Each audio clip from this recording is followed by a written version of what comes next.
পনির দিয়ে দিলাম, সেটা দিয়ে দিলাম, তাহলে সেন্টটা খুব ভালো হয়।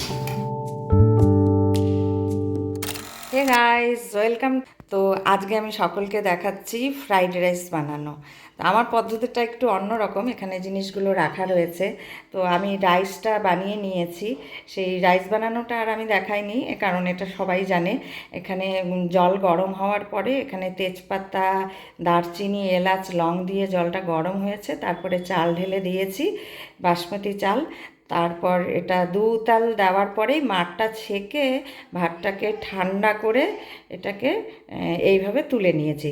এবার আমি প্রসেসটা দেখাচ্ছি, চলো। তো এখানে রয়েছে একদম বাড়ির তৈরি ঘি, খুব টেস্টি এই ঘিটা। তো এখানে এই একটা বড় ডেকচি নিয়েছি, এই ডেকচিটাতে আমি এখন এই ঘিটা মেখে নেব।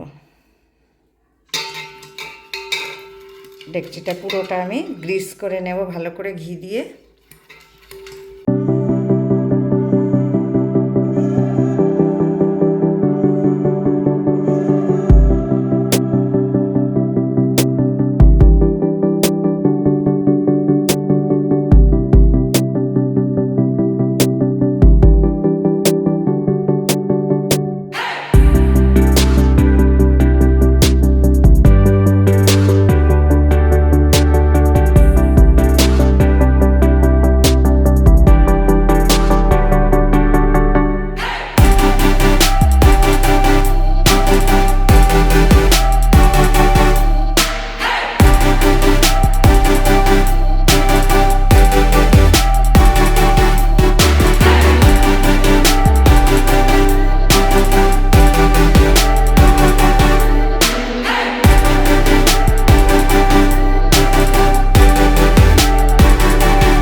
এরকমভাবে এই ডেকচিটা উনুনে বসিয়ে দিয়েও হালকা আঁচে স্টিম দিয়ে দিয়ে করতে পারেন, অথবা আমি যেই প্রসেসে করি সেটা দেখতে থাকুন।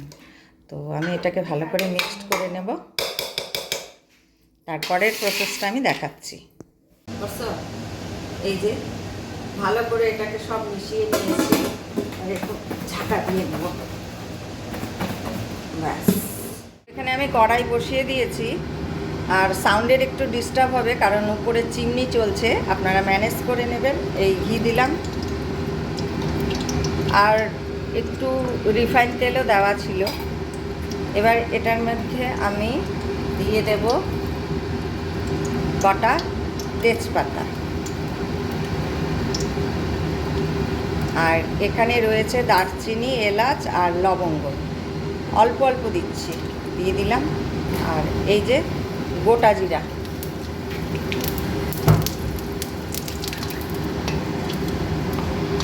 এবার এই যে এখানে ভাত রেডি করে রাখা আছে যে রাইসটা, এই রাইসটা এখানে দিয়ে দেব।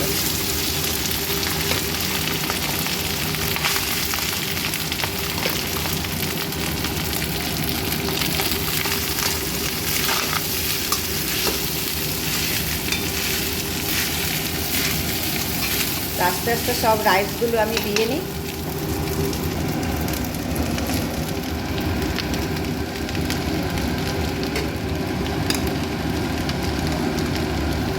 সব ঢেলে দিয়েছি, এবার এটাকে নাড়াচাড়া করব।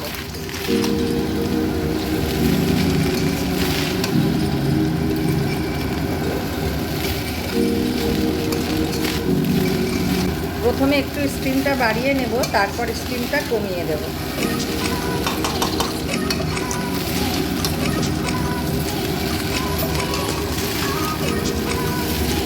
তো এটা হয়ে গেছে প্রায়।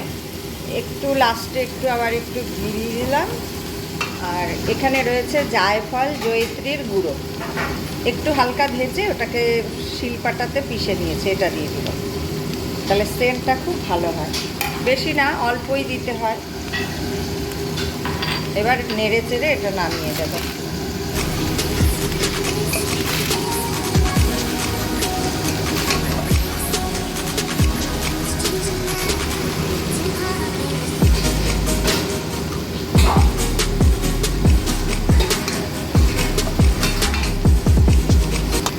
আমার ফ্রাইড রাইস একদম রেডি।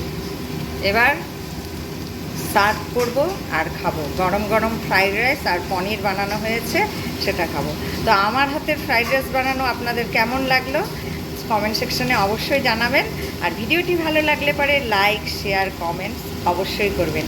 তো আজকে টাটা, আবার আসবো নতুন একটা ভিডিও নিয়ে। আপনারা সকলে ভালো থাকুন, সুস্থ থাকুন। চলুন টাটা, বাই বাই।